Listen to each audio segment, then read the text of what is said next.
Hi, I'm Marie, and I'd like to welcome you to Women of a Certain Age.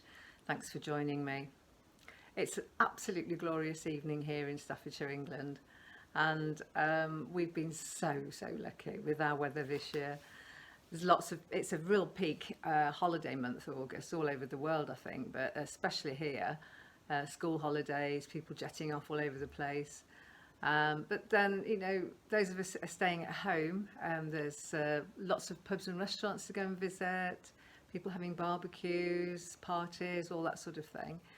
And it just got me to thinking about what it's like to be a woman of a certain age and dining out alone. It's a topic that I'm sure a lot of you would find interesting, and I would love to hear your thoughts on it as well, if you've experienced it or have any input. All I can say is that I do know what it's like. I feel now very confident about dining out alone, but it's a horrible sense of panic in your chest, feeling conspicuous, feeling foolish, wondering what the hell you're doing there and wanting to run for the door. But you get over that, and I'm going to give you a few handy hints to hopefully conquer that fear. We now live in a very modern society where it's perfectly acceptable for women to do loads of stuff on their own, and dining out is one of them. Perhaps the best way to start, if it's something you've never done before, is literally just take yourself off for a coffee. There's loads and loads of lovely coffee shops now all over the country, and some are more suitable than others.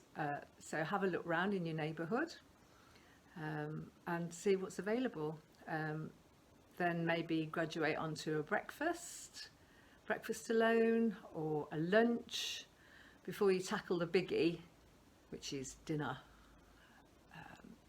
Now I have experienced dining out alone in lots of places, and I've quite often taken myself off on little trips, and it would be so easy but so miserable just to do a dinner for one and stay indoors, which I'm sure a lot of us do a lot of the time at home. But if you're going on holiday, you want to explore the place and see the culture, soak up the atmosphere.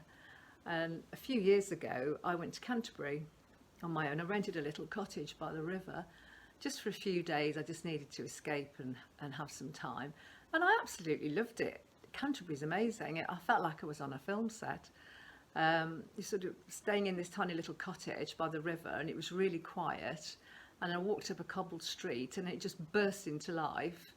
Because obviously there's a massive university there, and there's a cathedral, so it's a hot spot for visitors.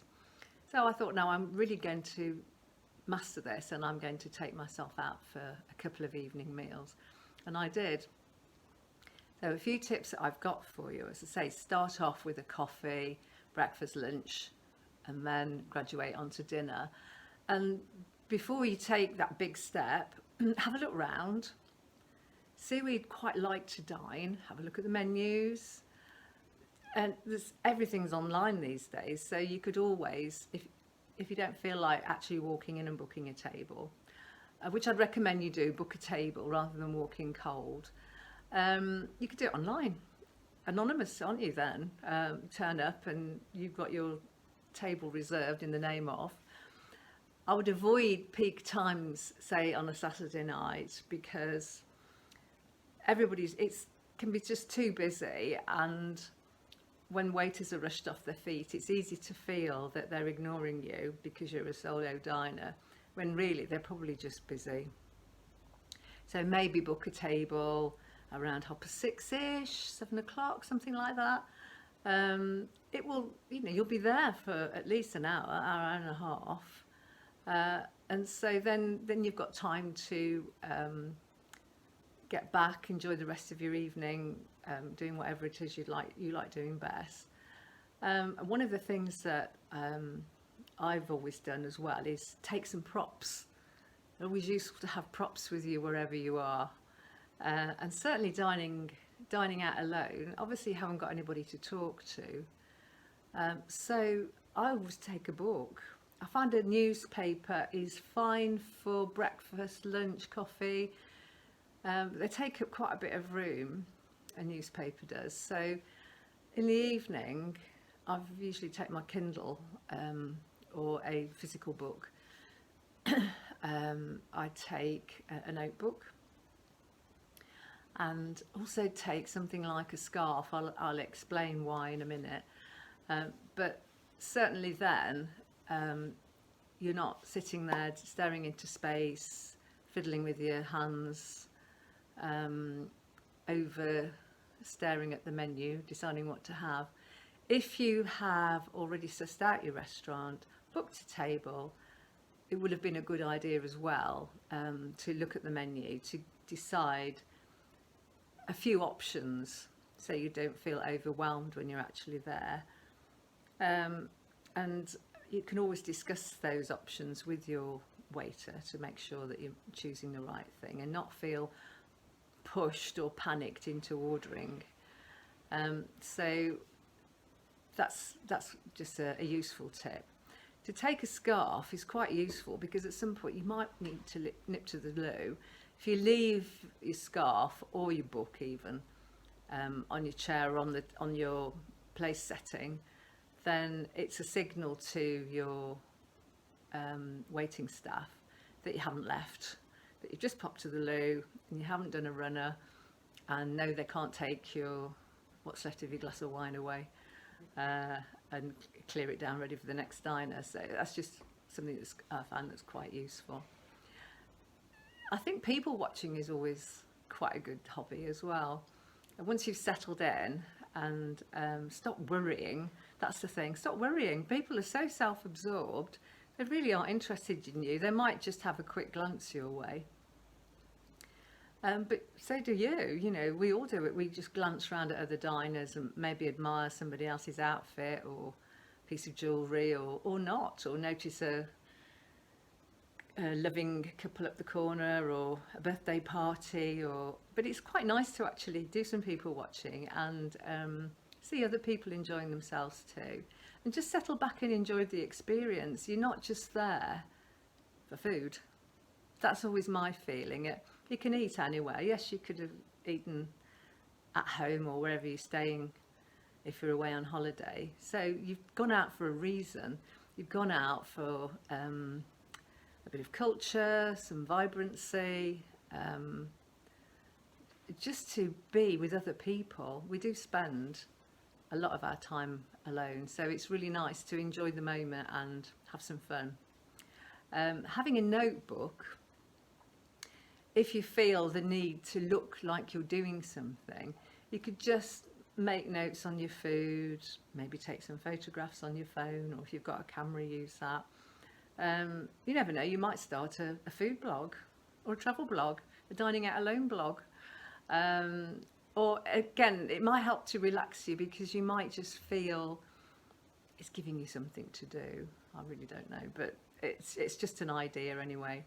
So I'll tell you a funny story about trying to be alone. Many years ago, I was utterly exhausted with my business and really felt the need to have a break. So I took myself off to a lovely hotel in the middle of England, and it was a really, really nice place. It got a spa and everything, so I felt I was going to have a bit of a treat. And I took with me a very big book.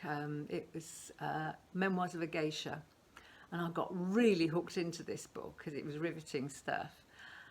And I sat in the beautiful restaurant with my book, and obviously the staff had been told that if there was a lone diner, that they must really look after them. And everywhere I went, whether it was having a cup of tea, having my dinner in the evening, trying to sit and have a coffee, there was somebody stood right next to me, which I actually found quite amusing afterwards, but at the time I felt a bit of an irritant because I'd actually gone to be on my own. So quite an unusual thing. I'm sure that it doesn't always happen, but it's something that stuck in my mind, and I just thought you might find it amusing too. And I can highly recommend the book as well, Memoirs of a Geisha. What was really unusual about the book was it was written by a man, but it's written in the first person of the geisha. So fabulous book, very engaging. So find yourself a good book, a physical book or your Kindle.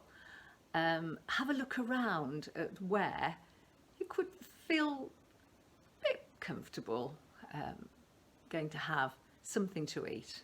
It might just be you'll go out for lunch and you'll have a quick sandwich or a salad, but just cross the threshold, just go in, stand in the queue and order, or sit at the table and order from the waiting staff.